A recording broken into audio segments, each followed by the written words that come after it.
Thank you and welcome to this session. This morning, we're really glad that you decided to come to our session titled Transforming Livelihoods and Landscapes Rehabilitation. Transforming Livelihoods and Landscapes Rehabilitation and Restoration of African Drylands. We are really glad to have you here, and we are a bit late, like 5-6 minutes late, so we'll really just start off immediately. As you've seen our schedule for this morning is quickly a brief talk 10 minutes talk, and then we'll have a panel of about 30 minutes discussions around the presentation, and then we'll have another short panel of presentations and discussions for another 40 minutes. So we really need to be able to keep time.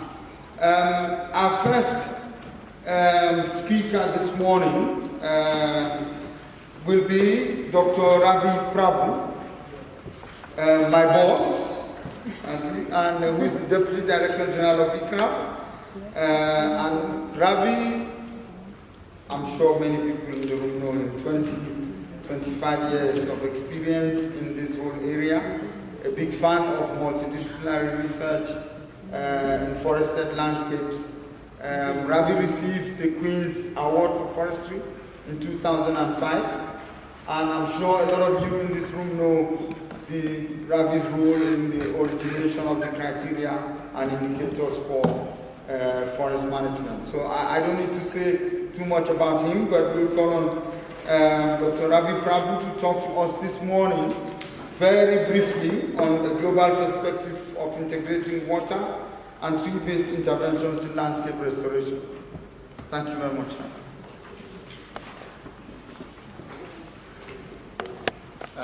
Thank you, Peter. Let me just prime my presentation.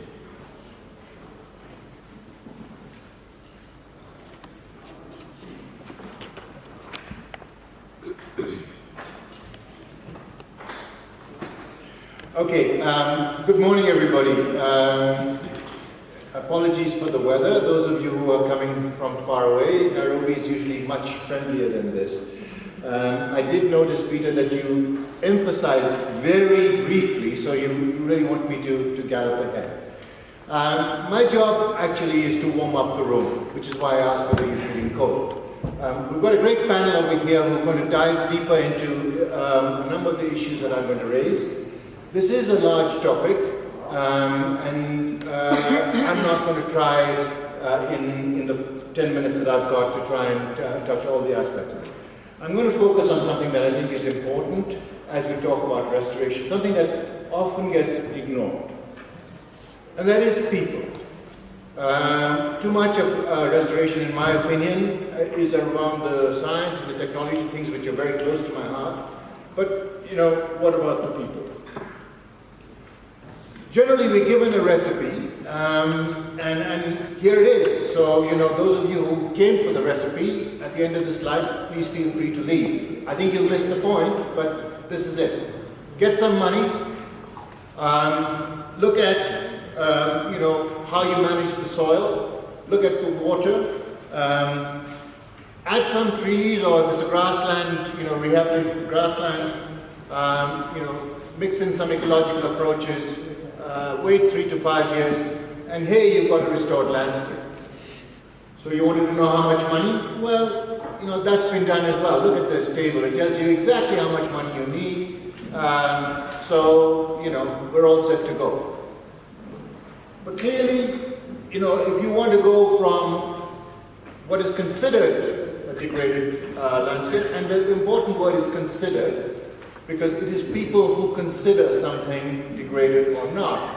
You can be pretty happy with a degraded grassland if it suits your purposes. You can be very unhappy with it if it doesn't. So it is the human dimension. So just looking at a recipe would not get us anywhere. Yeah.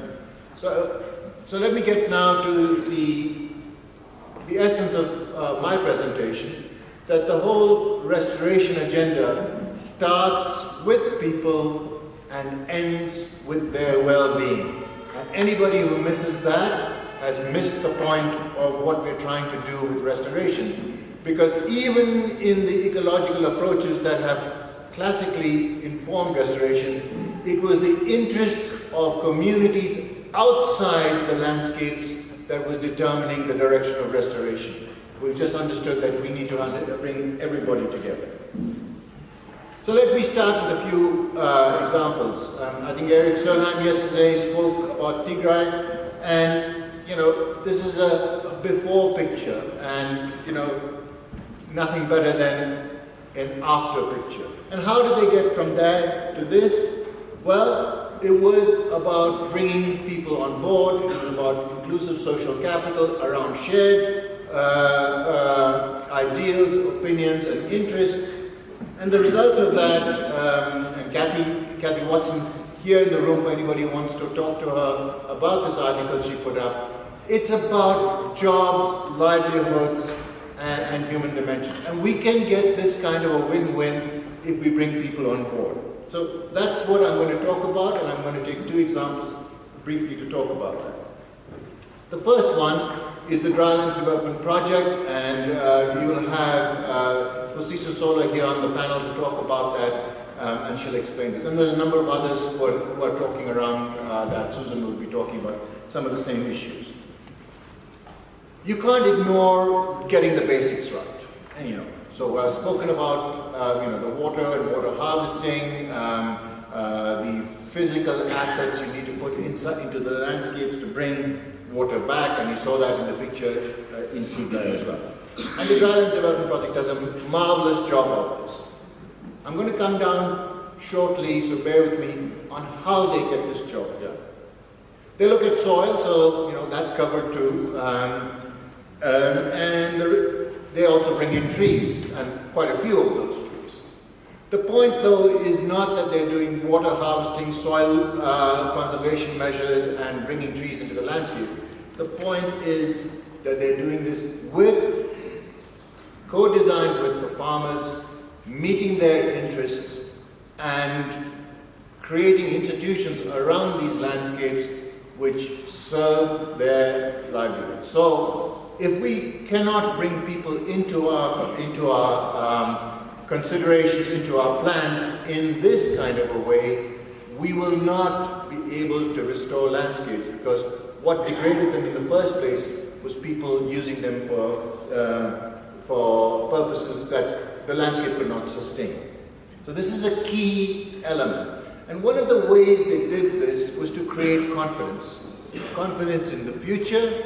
And they did this by involving the farmers, the traders, the community organizations in co-learning, in joint experimentation, in seeing is believing, and believing is the basis for them to convince others to move forward. It's a slower process than simply doing a command and control, but it's much more sustainable and worthwhile. So back to this slide, which is really an important piece of research. It tells you, roughly what the costs are. The problem with this, as you look at it, is there is no agriculture. We don't have costs for agriculture. And that is because agriculture is kind of very complex. And I'll take the second example that a facilitator was involved in putting together. To explain why agriculture is different and why people in agriculture make it even more difficult. This was an example that was prepared for the TEEB report on agriculture, for food and agriculture, and it's still staying with Ethiopia. And it's looking at coffee systems. So at the bottom, and I don't know whether you can see it, you will see that coffee is not just coffee. You can go from plantation coffee to smallholder coffee, and each system, and there are a lot of people in this room that understand coffee really well, each system has its benefits. Yeah? Yields are different. A plantation system will give you higher yields. The monetary values in smallholder coffee can be much higher. So it's, you know, you're looking at competing interests as you look at these landscapes. You can restore a plantation coffee landscape, just as you can a smallholder, and both can be degraded as well. And then when you look at ecosystem services, and here it's, you know, is sort of a take-home message. If you're moving from a more complex system to a simple system, you're going to lose ecosystem services. And that's the first example over here, moving from coffee to something as simple as a maize system. Go the other way and you're going to generate more ecosystem services. The importance of this is that under today's conditions with climate change, you need resilience and productive resilience, and that is something you need to factor in. So, I'm concluding, and I would suggest anybody who wants to do restoration starts with trying to restore confidence in the future in the people of those landscapes. You will hear a lot about the technology and the science, and it's all really, really important. But start with people, start with the farmers if you're in an agricultural landscape, start with the institutions and the organizations and the partnerships you need. Really embrace complexity. Do not simplify beyond what you need to. Build on diversity, adaptation, and learning are key. How do you do this is going to be key, and I'm going to look at Susan Chomba in her panel to talk about how do you create development programs that are replicable in their approaches, but agnostic about the practices. We've got to learn, and we've got to learn fast. We are all in a little boat heading to a precipice, and unless we know how to row back, we're going to fall off that precipice. So learning fast is important. We cannot learn, we have a problem. Do not work at one scale alone. Nest from landscapes to large regions down to the farm. We have to nest everything. And be ambitious. The time for doing things on a small scale has passed. Let's be audacious. Let's be ambitious. And the projects and programs you're going to hear about are just that. It doesn't matter if we fall flat on our face if we move forward in the process. And obviously, let's not forget science, and if it's an agricultural landscape, the agroecology. Thank you very much.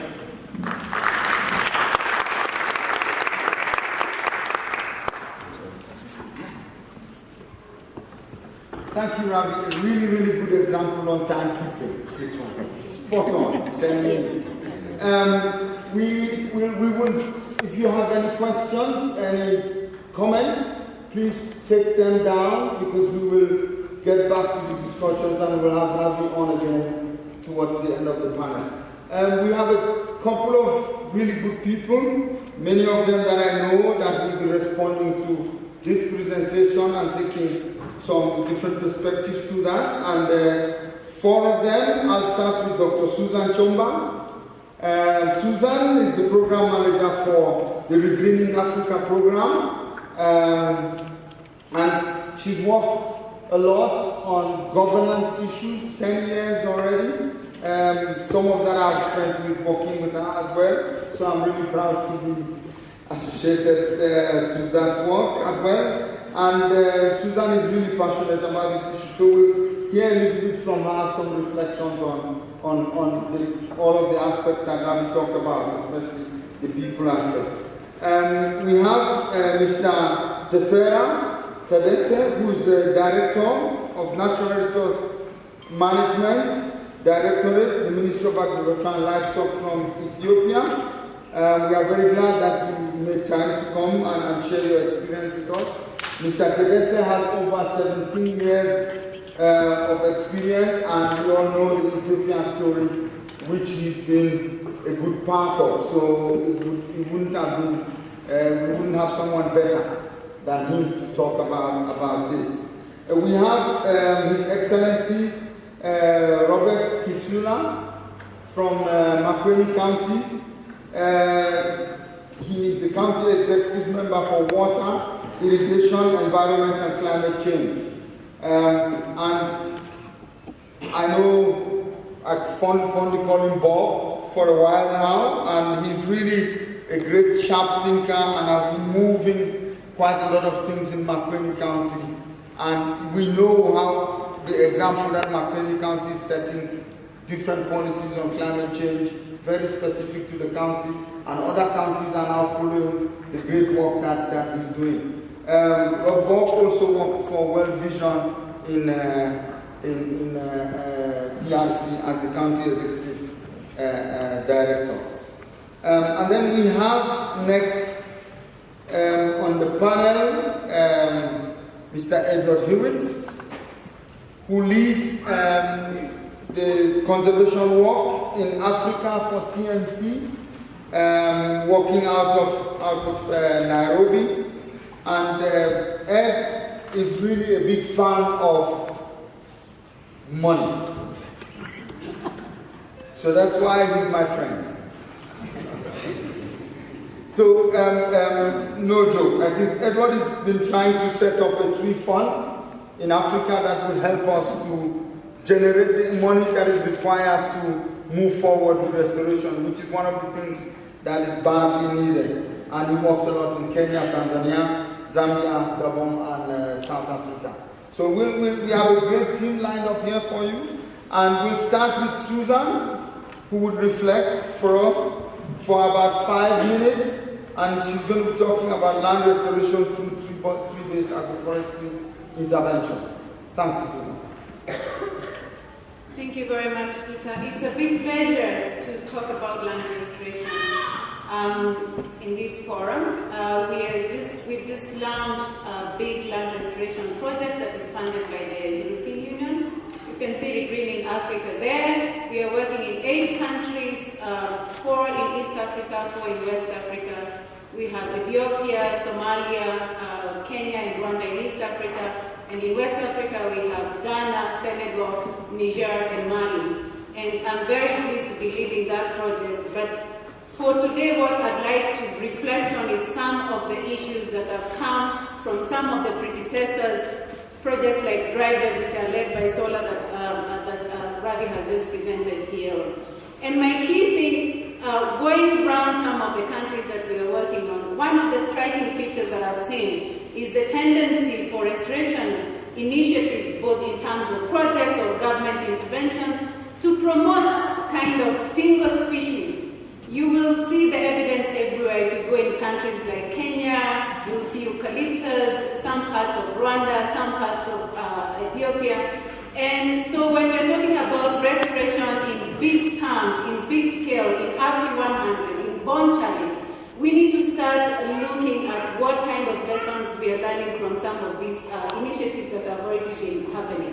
I think it's critical to acknowledge that trees are important for restoration, but restoration goes beyond trees. Some of the biggest casualties that we've seen when land degradation occurs in Africa is the loss of indigenous tree species. And therefore, when we do restoration, we tend to restore those degraded landscapes with indigenous, fast-growing exotic tree species, therefore ending up losing our genetic diversity, compromising on ecological resilience, and including putting the ecosystems at risk in terms of pests and diseases. When you have dominant monocultures of any kind of tree species, and then you get attacked by pests, you can end up losing all the restoration that has happened. So restoration goes beyond looking at green blankets. It involves embracing diversity in terms of the tree species that we are promoting. And therefore, for the Greening Africa program, the one that I'm leading, one of the key aspects that we've been very lucky to have is to have a partnership between research and development partners. It's a big consortium of research and development partners, and therefore this brings the evidence from research, evidence building, continuous learning process into the restoration processes. So as Ravi mentioned, if you ask me what are we setting up, what kind of structures are we setting up for under the Greening Africa project, I can say some of the main issues that Ravi has already mentioned, but 3 key things. Strategic partnerships, research, development, government, CBOs, local communities. That is absolutely needed. Private sector as well, especially when we are looking at value chains that will help us, will bring economic incentive for farmers to take up some of the restoration activities. Secondly, I would like to emphasize the point that Ravi has just said on putting farmers first. According to Robert Chambers, who many people in this room will have read on development issues, putting the land first. This is the call that we have now for land restoration initiatives to look at what are the needs and develop participatory processes at the local level if land restoration is to be sustainable. And to wind up on my discussion point, it's building confidence in government institutions on the initiative that we are working on. Let's not go to government agencies to just inform them at the local level that we are launching a project or launching an initiative. We want to have strong strategic engagements so that even when projects or programs end after 5 years, 6 years, if the lessons are imbibed within government institutions, then we can talk of issues of sustainability because governments will always be there at the national and at the local level. So I think that's what I wanted to emphasize. Thanks a lot, Susan. Really, really, really good points. I think we will come back to that hopefully from the floor. Mr. Tefera will really talk about the national level restoration effort achievements in Ethiopia. The floor, please. Thank you. Good morning. Actually, I would like to talk about what I've been working in Ethiopia as regards to land restoration. Actually, the important thing which I would like to stress is that the important thing is to, first of all, to know the problem itself. When I'm saying this one, food security issue is an important issue in my country, Ethiopia. So the problem of food security will be answered when we are working with degraded land rehabilitation. So the first thing which we did was to understand the problem from all sides, of the government and also from the community. So once upon a time it has been taken as a national agenda. Land rehabilitation is an important national agenda and it started to be told from the top, from the government. So from that time onwards, we've been engaged in huge land rehabilitation interventions. The approach which we are following is that we call them development army. We establish a development army of the local community. We have a number of them at the lower administrative ladder, and then we are using the free labor mobilization to rehabilitate the land. Before that, what we did was to, like I said, is to understand the problem itself. And as a motto, we are using that land degradation has been aggravated by us, especially by the local community. And local community should be part and parcel of the solution. If we are able to have this one, if we are able to bring the local community on board for land rehabilitation, as it has been presented by the president earlier, it is possible to rehabilitate degraded lands. It is possible to bring degraded lands on board for protection. So that one, we have been able to rehabilitate a number of areas, especially in highland areas of Ethiopia. In that regard, the development partners and project programs are also playing a crucial role. But we need to understand that the involvement of local community is immense. Unless otherwise we have local community in the process of rehabilitation, I don't think it is possible we will achieve our target.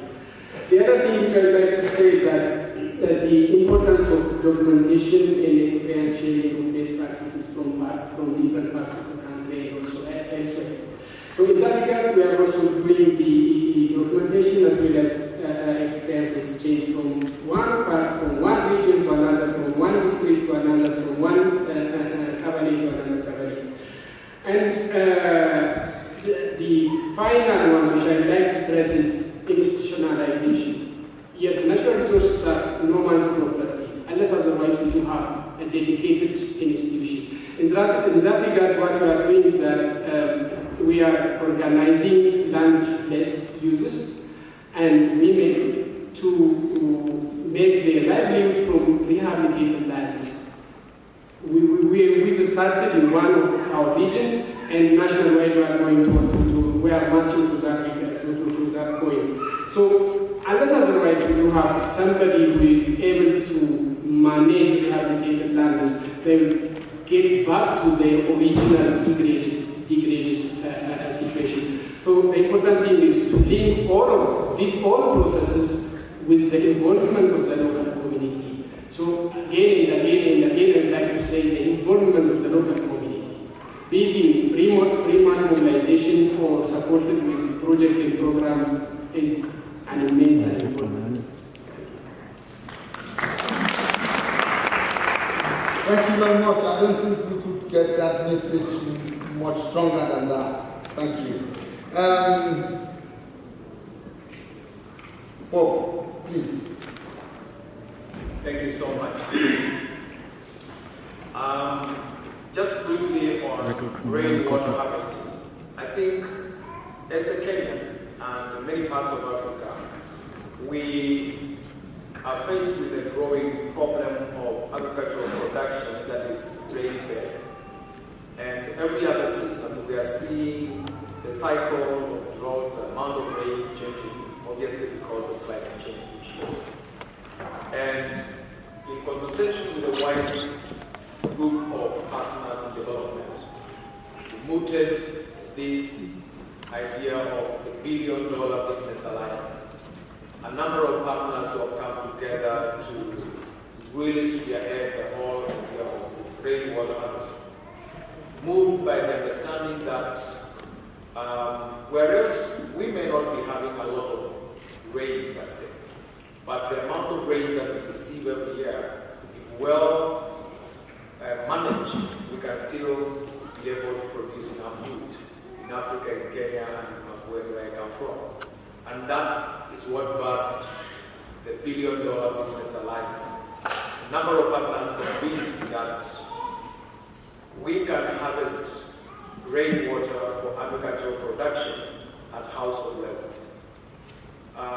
Most of you will know somebody by the name Dennis Garrett when you talk about conservation and all that, who happens to be the patron of this and brought together partners in the UN, national government, the corporate, faith-based organization, all of them coming together to raise resources, resources in form of money, form of technology, form of people, to mobilize a movement towards rainwater harvesting.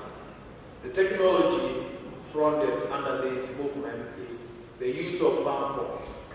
Farm ponds simply are small ponds between 100 cubic meters of water to sometimes 1,000 cubic meters of water. And because of the nature of the soil, somebody saying over 95% of the soils in Kenya are porous, and therefore you need a mechanism of reducing percolation. You will be forced to use a plastic sheeting, what we call a liner, to reduce the percolation. So you are able to store water within the homestead and able to produce crop over and beyond the rain season. We have a typical example in a place in Machakos in Kenya, led by one man called Bishop Masika. Some of you may have visited there. With this technology, a community has been transformed from food relief dependent to food secure. In the local language, a movement called OMO, Operation Molio Out. Molio is a relief food from the local dialect, and therefore mobilize people who used to be drunkards and lazy, if you want, but now they are fully engaged. They are able to create a critical mass of production of whatever crop, get a market, go through the whole value chain. And we have seen, and many people, and I can tell you, innumerable counties and the national organization have visited this one place that has been transformed by rainwater harvesting. So we're saying, whereas there is never one fits all solution, but this water harvesting through farm pond starts to give us a ray of hope, particularly in our lands, that it's possible to transform a community, to transform production through rainwater harvesting. And as the county government of Nigeria, we have gotten into this partnership. We say we'll be the first to pilot this under the $1 billion Business Alliance. We brought in people with technology, people who understand this, and the only limitation has been the cost, a bit of the cost, particularly of the liner and the irrigation kit that needs to go with it. So we are praying that we'll get enough partners who can help us to move together in mobilizing enough resources. The $1 billion Business Alliance, whenever you hear about it, people think like there's $1 billion somewhere. But we're saying together we can mobilize $1 billion in Africa and in other areas to strengthen rainwater harvesting for agricultural production, for stimulating the whole value chain through production, value chain addition, marketing, and transform what initially is called food insecure areas to food secure. And my parting shot is, Egypt doesn't get as much rain, but gets water from Kenya. Israel doesn't have as much rain as some parts of Kenya that are termed as dry, but they never get any food because they're using water more efficiently. They are using water from Kenya through River Nile. So we're asking ourselves, why should we allow ourselves year after year to depend on leaf food, other than harnessing and harvesting the water we have and transform our very own food production system? This is our challenge as a government, as development partners. It works, and we want to need to scale. Thank you so much. Okay. Thank you very much. Thank you very much, Bob. Thanks so much. We'll go to Edward, please. Thanks. Thank you. I think we'd all agree in this room that trees on the whole are great, that investing in tree planting at a large scale is hard, but not impossible. I just want to make two clarifications of the words which I just used there. So the first one is investing in something, what we mean by that. So in financial speak, to invest means that we expect a profit from the money that we put into something. Just to bear that in mind, making the distinction between making grants.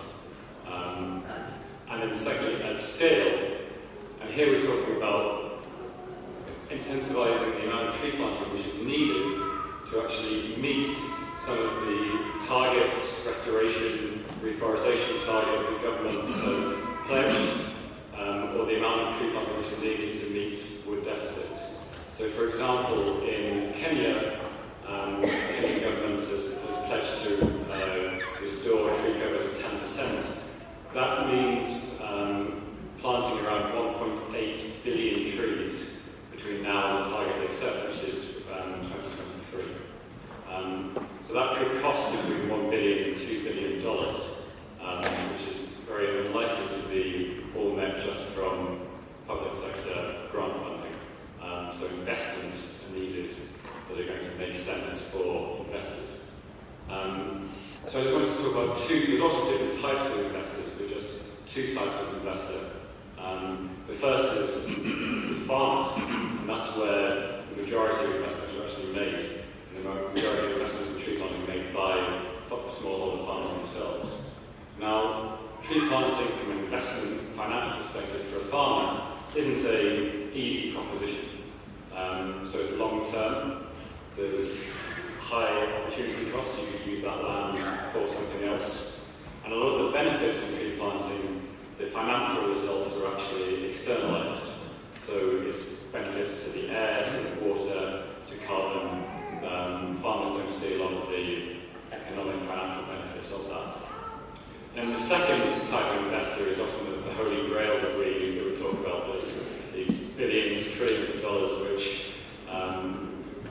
which the global financial economy circulates with banks, investment funds, hedge funds. And you think, how do they invest in African tree planting? And what they want to see is bankable projects which are with viable entities and are low risk and high return. But unfortunately, the situation we have at the moment is that tree planting projects represent to these external investors something which is high risk and low return, which is not the way around that you would want. But fortunately, I think there are some solutions for this. So, first of all, on the farmer side, it's all about just showing that tree planting can be a good financial investment. And I think there's a lot of examples around beginning to show that. We need to document this. We need to learn those lessons what makes it a good financial investment, and also invest in the enabling conditions that can enable that to be replicated. So making sure we have the right trees planted in the right place, the right technical assistance is available, the right policy, which means that trees grown on farms can compete with trees which are extracted from the natural forest. And then secondly, to mobilise the big private sector dollars, we need to de-risk those investments at the moment, because right now, as I said, it is too risky for traditional investors. And the way that we can do that is through blending different forms of finance, so we can get the public sector to take some of the risk, which then the private sector can come in at a little bit later date once those risks have been reduced. But right now, we're not at that place. But I think that we can get there through blending different sources of money and investment which are available. So there's lots more we can talk about on this topic, but I'll stop there for now. Thank you. Thank you so very much. And you could feel the room that people like the money talk. Okay, thank you. I'll just ask Ravi to come up quickly because we'll have a quick 10-minute exchange. We'd like to start with this part of the room with 2 or 3 questions or comments, 2 or 3 from here and perhaps 1 from this side or 2. Right? We'll pick 3 or 4 first, come back to them, and then please keep your question or comment short. About 30 seconds would be very nice. And the answers on this side, 30 seconds as well, please. Thank you. Can we start with the lady at the back? I'm a bit biased, so yes, please. And then we'll come to everybody. I'm Josephine Magneti from Cameroon, working with GIZ. My question is to Susan.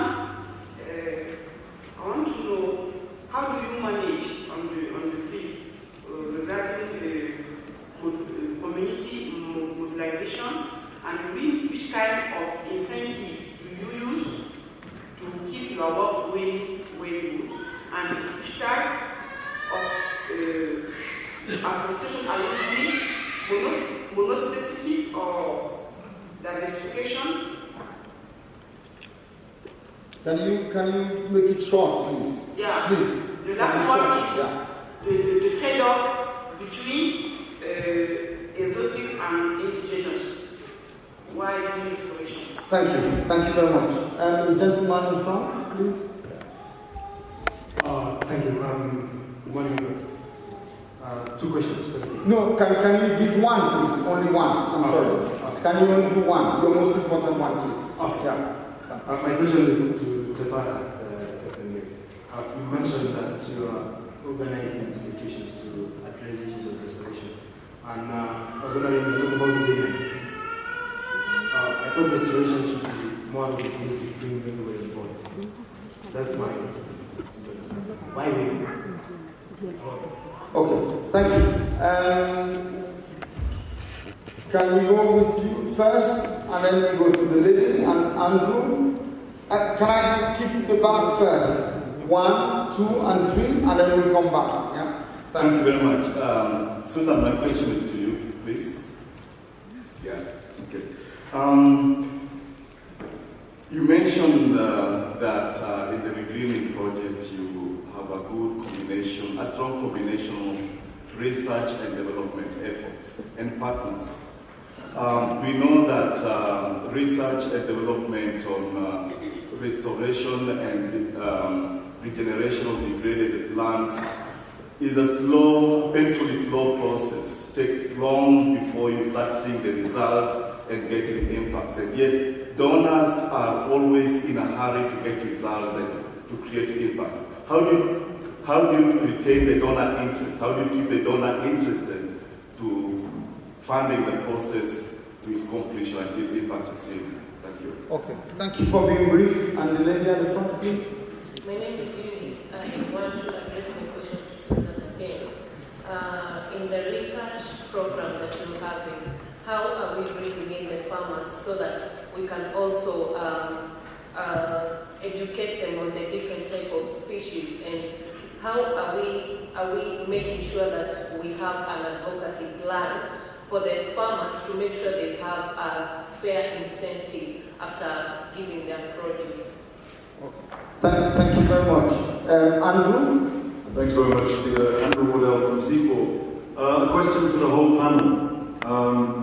I wanted to ask, to what extent do you think the lack of stability and the lack of clarity have been factors that have influenced the relative absence of investments in plantations in sub-Saharan Africa? Certainly when you compare with the millions of hectares which have been invested in Uruguay, Chile, and Brazil, and Latin America. Okay, thank you for being brief. I'll come to you three, please, after this. Yeah, please. Susan, can you take a minute and a half to sort this out?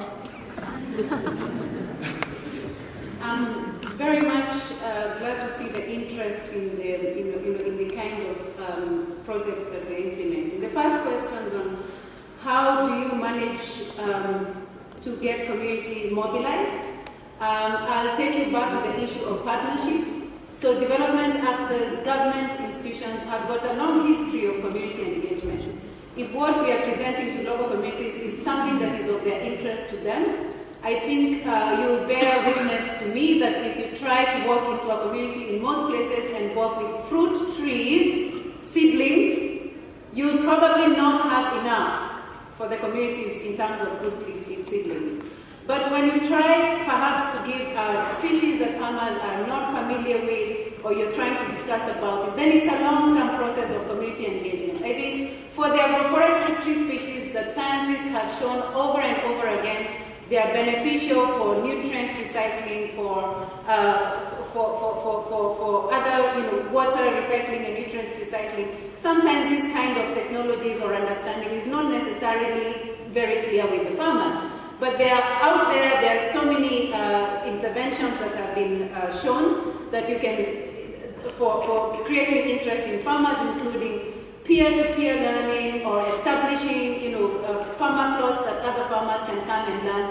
So there are quite a number of ways of getting farmers engaged and learning, and as well as learning from farmers themselves. I think one of the key mistakes that we make is to assume that farmers don't know a lot, and therefore we are the ones with the knowledge, we are going to train farmers. But again, research has shown that there is so much that farmers already know in terms of indigenous and traditional knowledge that can be integrated. So it's an interactive learning process, and if farmers can be able to see, then and they see the benefits and see that something is working, then it's very easier for it makes it much easier for the technologies to be scaled up.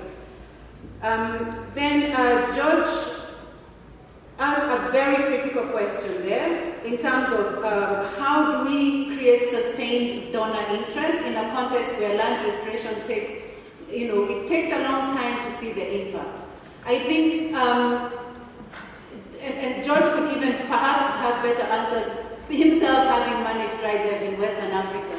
But the key thing here is to remember that if we are being realistic about land restoration, we have to have kind of a phased kind of approach on what kind of impact are we able to see in the short term, in the medium term and in the long term.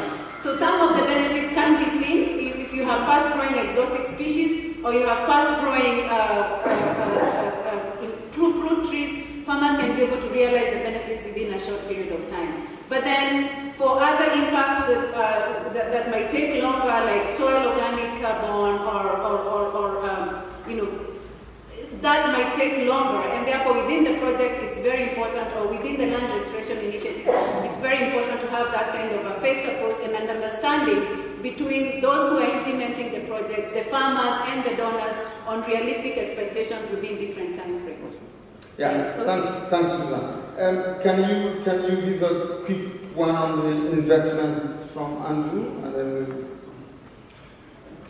Yeah, so investors, especially international investors, like low risk and lack of kind of clear policy frameworks and enabling conditions. One of the key things that holds back stable investment in African tree planting or forestry. Investors hate things like bans on wood products or policies which mean that you're not fully valuing things which are grown in a sustainable way versus just extracted from the natural forest. It's not a level playing field, and investors hate that. Thanks a lot also for the brief. Mr. Angeles, there was a question from the gentleman. Thank you for the nice question. Actually, the important thing I'd like to stress is that after rehabilitated, the land has to be distributed. I will come back to the development. So, in order to have sustainable development on those rehabilitated lands, we need to have somebody who is working on that. That somebody is landless uses and landless women.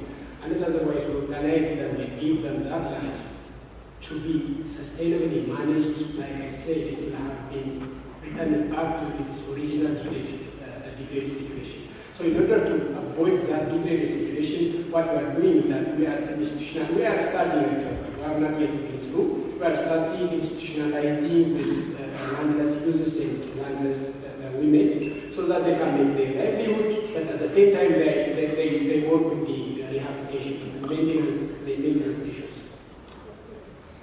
Thank you very much. And to the gentleman at the back, I'm really going to apologize because I need to hand over to the next session. Can we give a big hand to our presenters? Thank you very much. Thanks.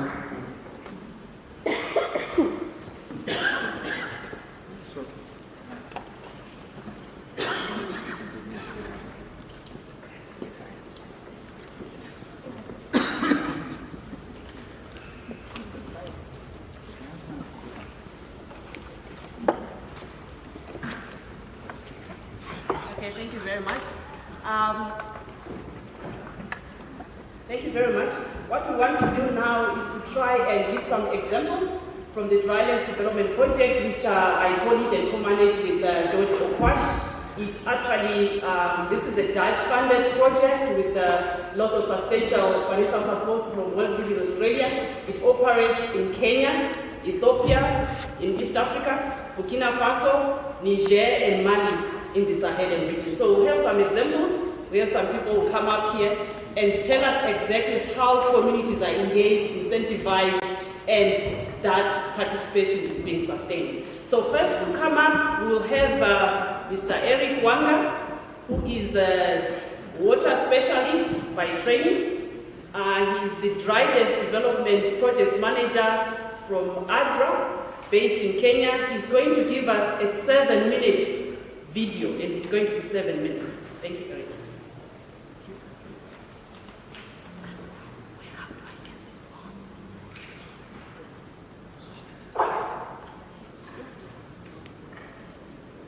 Good morning, everyone. Yes, like Solaf said, I'm going to give a video.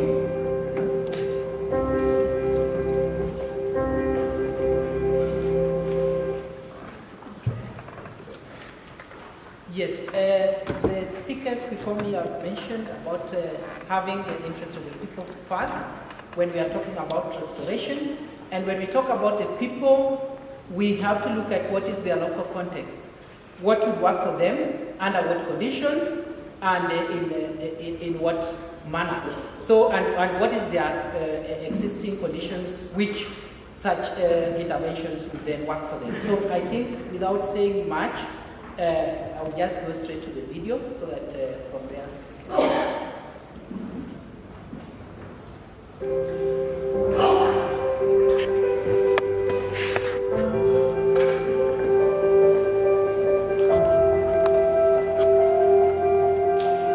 Land restoration in trials has over the years taken conventional and passive approaches that are either too slow to show notable impact or not progressing satisfactorily.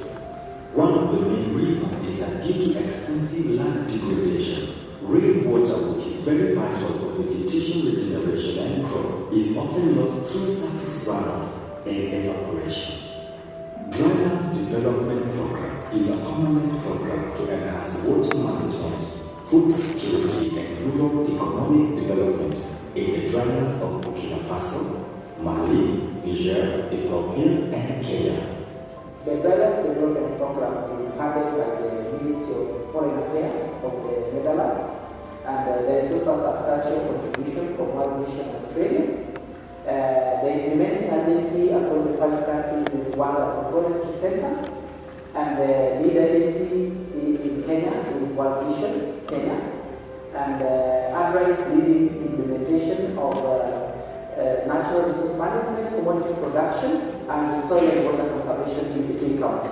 The program promotes a catchment-level natural resource management through integrated soil conservation, FMNR, and on-farm rainwater harvesting, among other interventions. Hapa mahala palikuwa mahala kame na ni steep sana, mchanga unasombwa na maji. Kwa hivyo kupanda chakula haionekani, hali inakuwa pamoja hapa, pengine pale pengine inakuwa clear na maji. Lakini sasa tulipofanya zile terraces na zile tunaita karo pamoja na mzinga zile nyanya ambao maji yanakuja chini, imezuiwa. Unaona ile tunaita FMNR. Hiyo ni kitu ambacho hata sisi tulikuwa zamani hatukuwa, lakini sasa imetusaidia sana. Maanake kule kulikuwa hakuna miti, sasa kumekuwa na miti. Kule kulikuwa na mangarata, sasa mangarata yanaisha, sasa nyasi zimekuwa kule. Hata ng'ombe zetu zimepata chakula na mbuzi zimepata majani. Sasa imekuwa sisi tumefaidika sana kutokana na huu mradi wa Dryden. Dryden program provides farmers with trainings and other materials and technical support to design and construct different rainwater harvesting structures that are viable within their local context. Farmers are guided through the different stages of water buffer structure development from survey, siting, and design of the different structure types. Sisi kama kikundi kwanza wametufunza mambo ya kuketa maji.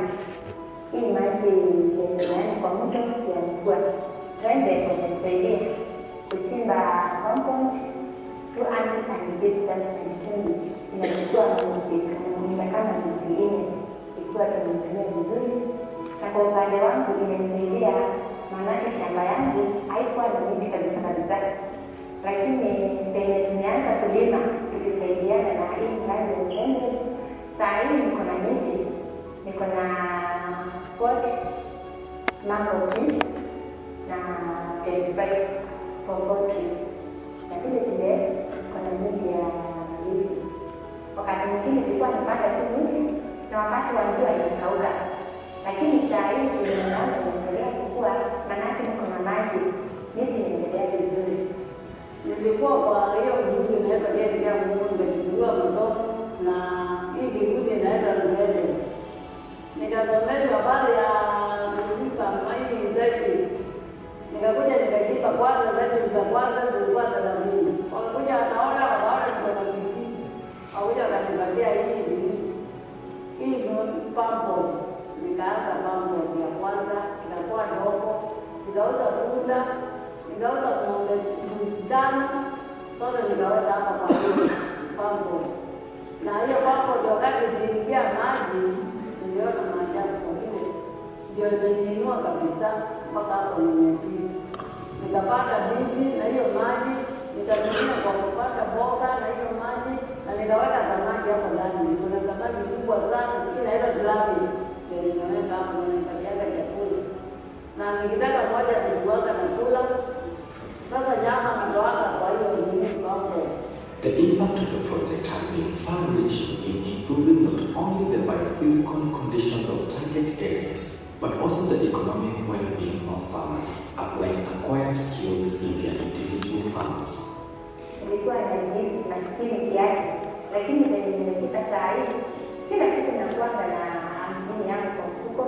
Watoto wangu wanaendelea vizuri kwa masomo, na vile ndio shamba nimeongeza. Naona kwa msimu ujao itakuwa tu nauza matunda kwa wingi, manake tuseme kwa saa hii nimepata 5,000 kutoka kwa pumpkins, nimepata 3,020 kutoka kwa poultries. Sasa ile niliona ingine nzuri ya hiyo pambo inamaliza nilija. Hii mwaka iliisha niliuza matunda nilizopata karibu 100. Na moja nilikuwa nauza 50, 60 na 70 nyingine ndani ile ndogo. Mboga niliuza hiyo mwaka ilipita na hii nilikuwa na sukuma, kitunguu na spinach na terere. Niliuza mpaka nikapata pesa, nikanunua TV. Sasa hapa kwangu naona TV. Niendelea na hii. Hapa patakuwa kwa mchezo kabisa. Nataka pakuwa hapa nzuri. In terms of impact, we find that we have been able to substantially see increase in tree cover. Even when we do satellite image analysis, we are able to see that there is increased vegetation cover. But even the areas that were generally degraded, farmers have been able to rehabilitate those degraded areas. So we have been able to reclaim up to 250,000 hectares. And as we speak now, in terms of subcatchment level water buffering, we have been able to support farmers to store buffer up to 3.6 million liters in the different abstraction structures, including pump ponds, sandars, and other structures. The local authorities have also supported the program. We really appreciate the partnership that we have had with ADRA. We have seen very successful projects in rainwater harvesting, farm agriculture. We have seen them employ the latest technology where they are using solar pumps to pump water. I have also been in an event where we were commissioning a very important and well-done sander in the Mwingi region. And already it had collected water just like another dam. However, the implementation has not been without some challenges and shortcomings. One of the challenges we have been facing as a program is the issue of land tenure, because implementing substantive level natural resource management under private ownership becomes very difficult sometimes, because most of the subcatchment interventions go beyond ownership boundaries. Sometimes some structures you can put and then you find that's the end of the farm, but if you don't extend them to the next parcel, then their effectiveness reduces. We have managed to mobilize neighbors to work together and bring them together, because the results can only be seen when there is a collective conservation. The ripple effect of the dryland program will be felt for a long time. Even as all the degraded areas get rehabilitated, subcatchments get fully restored, and water management improves to bring about increased farm productivity and better quality livelihood for people in dryland areas such as Kitui County. Nataka nirudi jirani kwa Ndege, kwa mahali wamenitoa na mahali wamenipitisha. Nawaombea Mungu maisha marefu na maisha mazuri. Na hiyo shirika Mungu ibariki sana na iendelee vizuri na isitoke hapa Kenya, iko hapa Kenya kuendelea.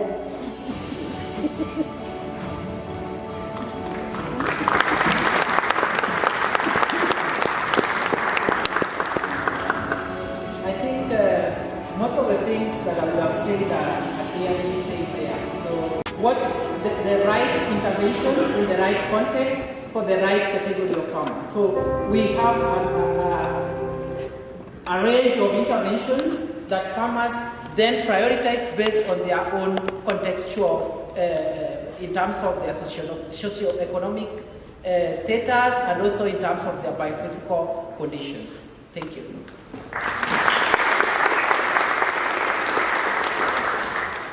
Thank you very much, Eric. I think people like listening to the farmers themselves.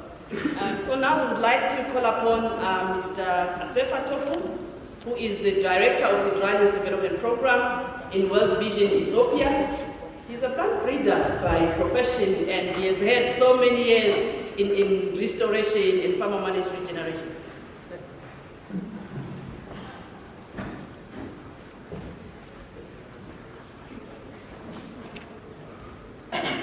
Good morning. And my friend, he used the technology, I will use myself. Yeah, I think this is a different on you can see the different partners on the screen, and including the donor, the country, and the implementing partners. So the outline looks like this one. So without going much, we have been kind of piloting this program in north tip of the country and the eastern part, as well as also the central part, particularly in some areas, which are characterized by rainfall 400 to 800 millimeter, food insecurity, and also high population pressure. So one of the things which maybe brought the next result was the extensive planning from day one, engaging the community, the local level, different sector office staff, as well as also particularly the project team. So this up to the visioning and setting up the clear roadmap from the very beginning. So based on that, the areas are being mapped into GIS so that one can trace the coordinates are there and one can trace back what's happening over this area along the last 5 years. Yeah, and another important thing which is, I think, which we are happy on this program is that the way the work packages are arranged. It started with the natural resource management as a work package 1, then on-farm soil and water conservation, then improving the productivity of crop and the livestock on downstream, and that is connected with also with the finance, marketing, different intensive monitoring, and that's with the policy. The policy forum will be happening in coming November. So according to that arrangement, we also implemented like that, meaning that starting from the landscape, and we have been continuing up to the policy. So it has been sequentially, I can say sequentially integrated, so that the landscape restoration became very possible, and you can see the result very soon. So these are some of the physical as well as also biological intervention in different parts of the project site. And as my friend from the ministry spoke, the community mobilization, the government commitment, and the policy honestly, which is in place, has been helping to play significant in this process. Yeah, like if you see this one is the first one, the same area from Kusum, and within 1 year you can see the regeneration. Within 2 years, it get ready for apiculture introduction and connect to the different value chain. Not only that, also yielding water at downstream. So in terms of, we are not only promoting regeneration, but also tree planting, particularly when you are regenerating the agroforestry, the fruit trees are not coming back because they are not there, maybe they are not there. So we also integrate the tree planting, particularly of fruit and agroforestry tree planting. So far we planted in 3 years about 2 million, but after this rainy season it can be about 2.5 million or close to 3 million seedling. We are not planting only because one of the problem in the dry part of Ethiopia is the survival of the seedling is a critical issue. So you may end up in maybe 10% or 10% or less than 10% survival in dry part of the country. So we have been doing that co-learning as a plan comparison with watering, mulching with different frequency and the mulching. And according to the data collected, the highest survival rate was observed on watering with mulching in 5 days, which is 97%. And in fact, this is too high as compared to the national average is not more than 60%. So it's with small communities, their own contribution or support on the tree survival improvement, the survival can go up to 90%. So this is also another intervention that the farmer managed natural regeneration. Usually in different parts of Africa, people do area closure and they keep maybe for many years. But when that has been integrated with FMNR, farmer managed natural regeneration, it has been bringing a lot of change, particularly improving the growth of the tree and also giving firewood as well as grass and some service from under the area closure during the pruning and the thinning process. So that's what. So in short, to put everything, the landscape restoration, you can start from this one, the first slide. And that slide, this has been done in year 1, and which is followed by year 2. Downstream, you can see the grass are keep on coming, and after one year, again, after 2 years, you can see water or wetland creation, small wetland creation downstream. That wetland creation is connected with the water development, and the water development connected to the potato farm. And my friend George has been there and enjoying the potatoes. So I think this is the process, particularly in landscape restoration, the sequential integration, and the keep on pushing, pressing forward up to the market level, which is really key to sustain and to make sure that the land restoration remain productive after the project ends. So this one is you can see this is in the Jatso area. When people start restoring on upstream, downstream they continue doing some water harvesting structure. And the water harvesting structure, as the former speaker said, in different context areas, there are different water potentials. So based on that water potential, we have been working with the community, and the community had their own water opportunity, particularly for irrigation. Not only irrigation, also particularly for livestock drinking in dry area, it is key because cow has been walking more than 2-3 hours in different areas, or some 6 hours in different areas. So this is some of the water structure across different areas. And the other key challenge maybe in Ethiopia is the free grazing, I think, which is common in most parts of Africa, the free grazing. And the free grazing, which is disaster for the natural resource as well as for the livestock itself, and which is not benefiting anyone. I don't know who is benefiting in free grazing. Maybe in former time when the resource is ample, maybe that's okay. But this time it doesn't work. So managing the free grazing into the productive system is also key. So that has been started like here after a number of consultations with the community. The community puts one area to manage as a closed area. That followed with the grass growing and harvesting grass into it, and that led up to the producing, maybe changing even the livestock, not maybe practically, when instead of having many livestock, they are now tending to changing into improved livestock breed. The other one is, as my friend Tafara spoke, the apiculture and use connection. This is in summary. You make sure that the area is restoring, and that has to be connected with the livelihood option. So that this one is in use area. And this one is in Boset. The downstream, the area is potential for haricot bean production, but the upstream is degraded so that the downstream has been affected. So you manage the upstream, and the downstream you can connect with the potential value chain commodity. This is haricot value chain commodity in Boset, which is linked with even the global market.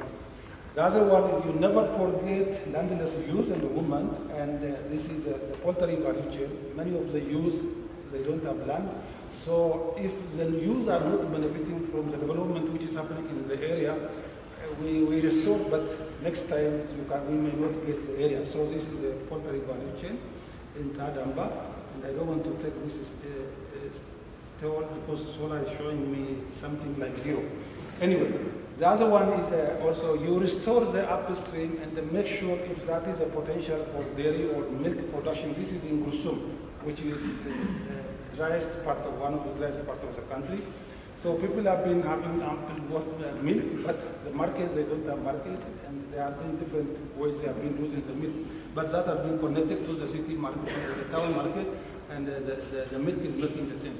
So after all this, what happened? The expenditure as well as the income increased across, almost doubled according to the data critically surveyed that we conducted this year. And the employment generated in different areas with a different percentage from the restoration to the value chain and the different activity, particularly the marketing, the finance, and the training, the capacity building. And the other indicator is that the productive safety net dependent reduced in some area up to 58%, which is the opposite, which has huge water potential. And there's the other area, Gusum, which is a dry area, one of the driest area, which is almost 6%. Yeah, I'm finishing.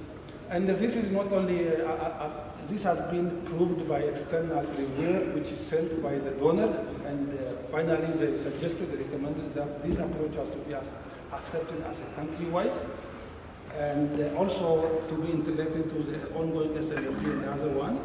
And overall, they said that the land degradation, crop improvement, access to input, this all has been improved. So this is the recommendation given by the Dutch evaluator.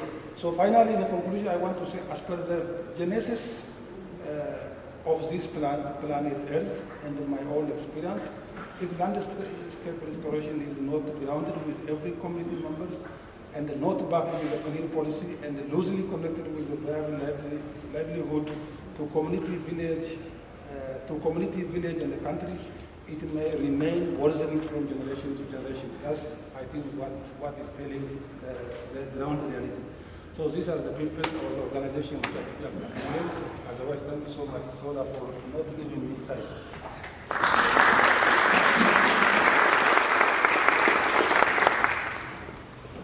Thank you very much. We've really run out of time.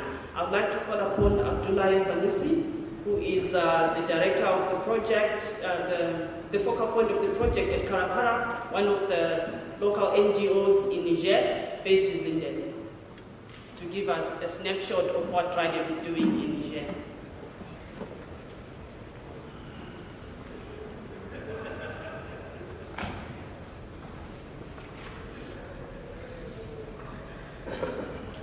Bonjour à tout le monde. Moi, je vais parler français. Mais bon, le diapo sera en anglais quand même. Je suis sahélien, j'ai déjà froid. Un cold.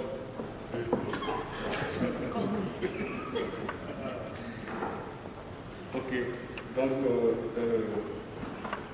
par rapport, n'est-ce pas, à toutes les activités que nous menons avec le programme Drader au Niger, et nous allons juste vous présenter ce que nous faisons en termes de restauration des aires pastorales. Donc, comme vous le savez, le Niger, c'est l'un des pays du Sahel où la nature n'a pas été vraiment généreuse. Nous avons jusqu'à 1 267 000 km².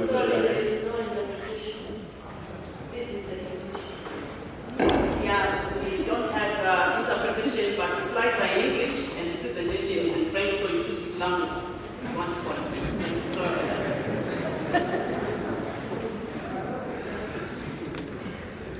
Donc je disais que le Niger est l'un des pays du Sahel où la nature n'a pas vraiment été généreuse, avec près de 1 267 000 km². Nous avons à peu près 3 quarts de nos superficies qui sont situées dans la zone saharienne. Et avec des températures très élevées, avec des pluviométries qui sont très faibles. Et le Niger, dans le contexte sahélien, suivi de plein fouet le processus, n'est-ce pas, donc, de désertification. Or, quand nous prenons l'activité de l'élevage, elle est pratiquée par près de 90% de la population du Niger et elle contribue à peu près 11% au PIB du pays. Mais malheureusement, cette activité se voit ses ressources dégradées de jour en jour.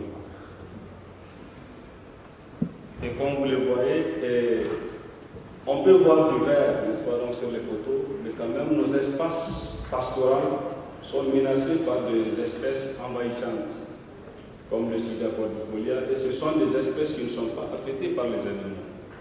Ce que vous voyez sur les photos ici. Et à part, n'est-ce pas, donc, l'envahissement des espaces pastoraux par des espèces envahissantes, il y a aussi l'accaparement aussi, n'est-ce pas, donc, des aires pastorales, n'est-ce pas, donc, pour l'agriculture aussi, donc, qui se fait dans le pays de l'Ukraine. Comme vous le voyez, on a vraiment des terres qui sont complètement dénudées, des terres qui sont dégradées au Niger. Et c'est comme ça que se présentent, n'est-ce pas, donc, nos terres pastorales au niveau du Niger. Et le déclin est là, et parce que même au niveau, n'est-ce pas, donc, de ces espaces pastoraux-là, à part l'absence de pâturage, n'est-ce pas, donc, pour les animaux, nous n'avons pas aussi des points d'eau, n'est-ce pas, donc, au niveau de ces espaces. Bon, et puis, bon, vraiment, il y a des programmes, n'est-ce pas, donc, de développement qui sont en train d'aider, n'est-ce pas, donc, le pays, comme le programme Dryden, n'est-ce pas, donc, dans sa lutte contre, n'est-ce pas, donc, la restauration, n'est-ce pas, donc, des terres dégradées au niveau du pays. Parce que l'une des solutions, n'est-ce pas, donc, la plus évidente et la plus durable, n'est-ce pas, donc, qui peut améliorer la résilience, n'est-ce pas, donc, de la communauté et aussi diminuer, n'est-ce pas, les différents conflits fonciers, reste effectivement la restauration des terres pastorales. Au Niger, le programme Dryden, il intervient au niveau, n'est-ce pas, donc, de 5 communes que vous voyez ici. Et au niveau des 5 communes là, le phénomène de dégradation, n'est-ce pas, donc, est un phénomène qui est pris, n'est-ce pas, donc, qui est vraiment au centre des discussions au niveau, n'est-ce pas, donc, local, dont les décideurs locaux, n'est-ce pas, donc, sont vraiment conscients, n'est-ce pas, donc, de ce processus de dégradation qui est en train de réduire considérablement, n'est-ce pas, donc,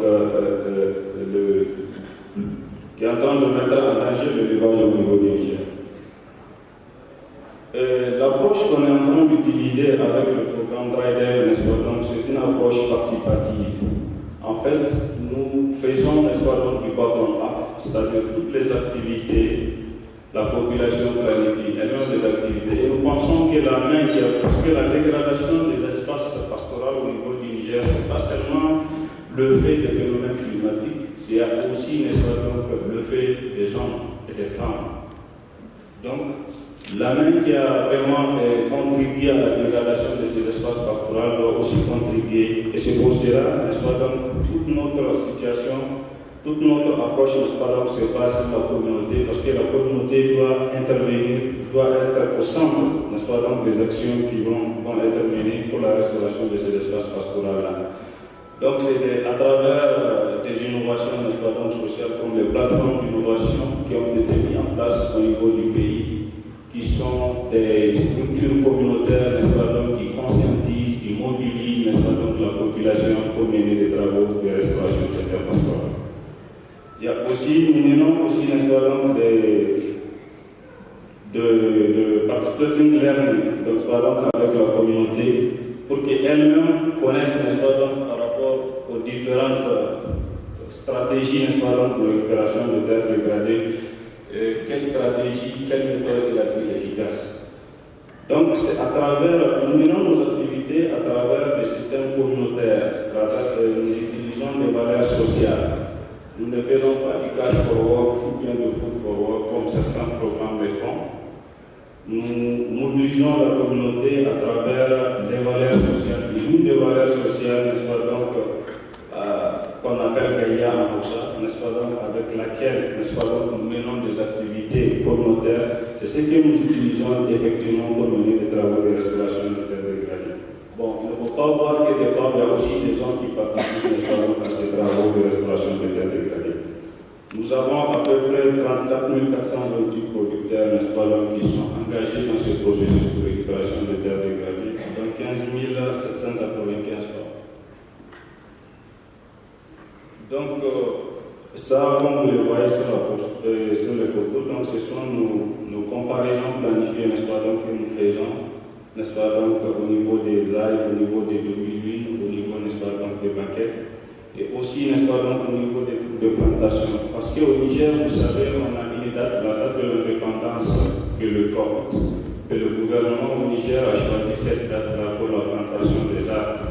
On plante chaque année des milliers d'arbres au Niger, malheureusement, quelques-uns seulement résistent. Parce qu'effectivement, nous pensons qu'il y a un problème, n'est-ce pas, donc, au niveau même de la stratégie, n'est-ce pas, donc, de plantation, et nous sommes en train, n'est-ce pas, donc, de former la population par rapport, n'est-ce pas, aux différents types de plantation qui peuvent vraiment créer des conditions à un arbre, n'est-ce pas, donc, de survivre longtemps.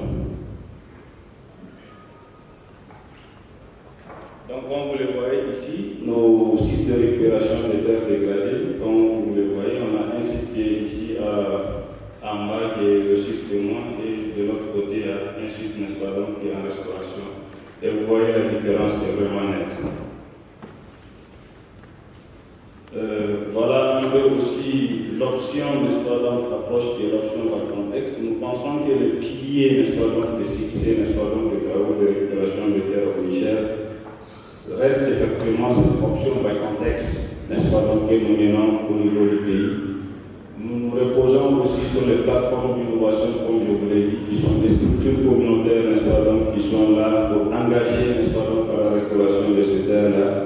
Et nous pensons qu'il ne s'agit pas seulement de récupérer des terres dégradées, mais aussi il faudrait avoir des règles de gestion, n'est-ce pas, donc, au niveau de ces terres dégradées. Ce qui fait en sorte qu'au niveau des sites, n'est-ce pas, donc, la population sont en train de mettre, ils ont déjà mis en place, ils ont donc élaboré des conventions, qui sont des conventions locales, n'est-ce pas, donc, de gestion de ces terres dégradées. Et ça, c'est juste un cas au niveau, n'est-ce pas, donc, d'une commune d'intervention, n'est-ce pas, donc, pour voir un peu l'apport, n'est-ce pas, donc, du programme DryDev au niveau, n'est-ce pas, donc, du fourrage, comme vous le voyez ici, donc, de 2015 à 2017. Donc, de 2015 à 2017 déjà, on est passé, n'est-ce pas, donc, de 374 arbres, n'est-ce pas, donc, à l'hectare, à plus de 9000 arbres, n'est-ce pas, donc, à l'hectare. À plus de 9000 arbres, soit 67, n'est-ce pas, donc, arbres à l'hectare. Souvent, donc, c'est lié à la régénération naturelle aux plantations que nous menons, n'est-ce pas, donc, au niveau des sites. Et aussi, le tableau en bas nous donne, n'est-ce pas, une idée, n'est-ce pas, donc, par rapport à l'apport de DryDev au niveau du fourrage, comme vous le voyez. Et le besoin en 2018 était de 384 692 tonnes, n'est-ce pas, donc, tonnes de matière sèche du fourrage.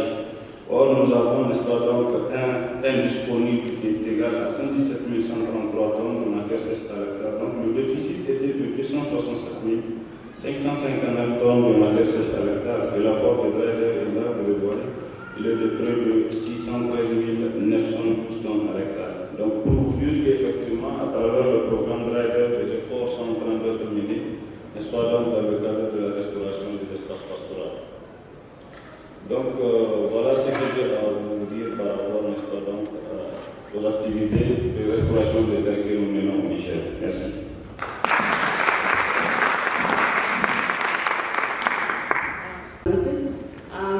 We started late, we failed to make up for those 5 minutes, so maybe I can ask the three presenters to sit here, and we will allow maybe 3 burning questions from the floor.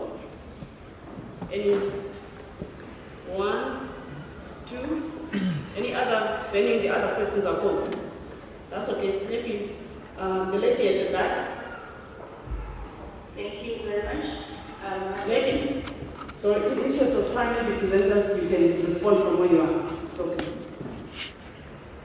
My question is on the presenter for Kitui County on the integration on water harvesting using the solar-powered pumps they were dams of some kind, what conditions are attached to the farmer, for the farmers to access that? Are they coming free, or there is some contribution from the farmers in order to access those facilities? Thank you. Thank you very much.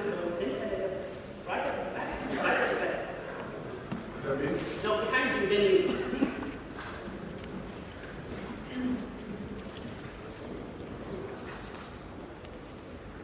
So I guess that is me. Good morning, everyone. My name is Tommaso Menini. I'm the founder and managing director of African Agency for Arid Resources. So, like the very name says, we collect natural resources exclusively from arid lands with a Pan-African scope.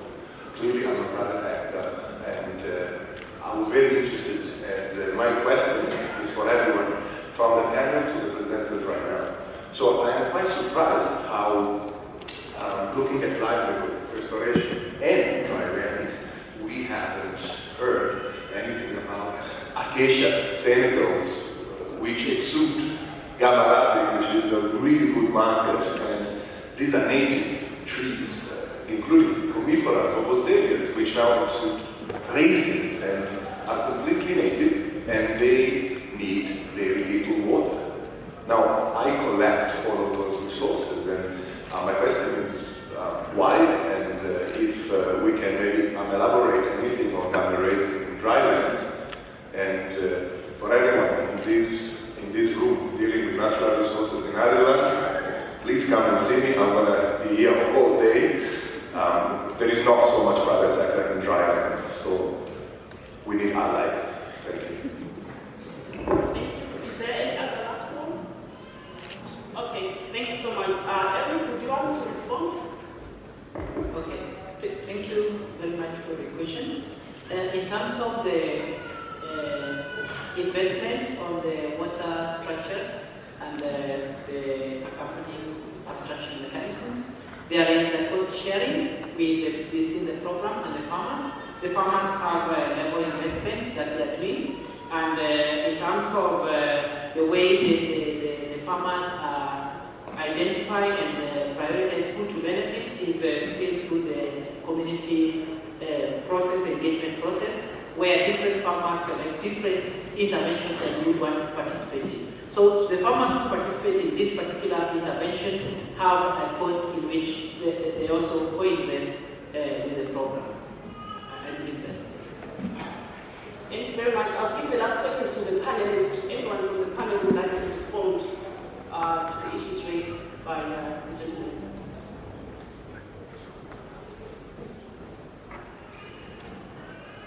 On the issues why we are promoting, we're not promoting acacia senegal and going forward.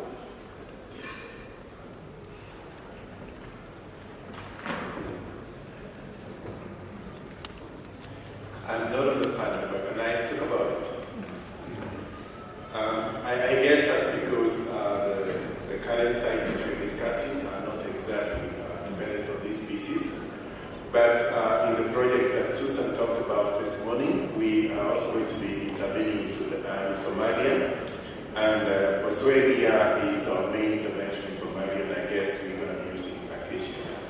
Yeah, so it's not that we do not want to use the guns and braces. In fact, wood products are our main interventions in the regions. Thanks. Thank you very much. We would have loved to spend some time with you to pick on your brains on what we think are the lessons from this session to take forward in terms of land restoration, but we run out of time. So right now I would like to call upon Dr. Alice Kaudia, who is the Environment Secretary here in Kenya, to sort of give us a wrap-up and a closing for this session. Thank you. Thank you, Sola. Good morning to everyone. Good morning. Oh, I hope you are still there. Are you still there? Yes. Oh, good. When discussing with the organizers on what I should do during this session, I was guided that my job was to listen, draw lessons if possible, and then share what our thoughts can be moving forward. And I think that given the time frame, what we have learned is that In drylands of the world, and particularly Africa, restoration of land through the landscape approach is key to sustainable development, and particularly to improving the livelihoods of farmers. We have taken note that there is an inextricable linkage between water resources management and landscape restoration. You restore the land, you will see water emerging. Rivers, dry rivers, rejuvenating, like we've seen in Ethiopia. We have also seen in Niger that engaging the communities is very, very important, and to engage them on their terms within the context of their own capabilities, so that their level of investment matches their ability to move forward. We have also learned from the example of the project by ADRA, the film that was shown, indicated that through the testimonies of those farmers, we are able to take on landscape restoration with investment lens. Business opportunity is important. And that also implies that having markets for takeoff, off-take markets, is very, very important. Important at what level? There were examples of youth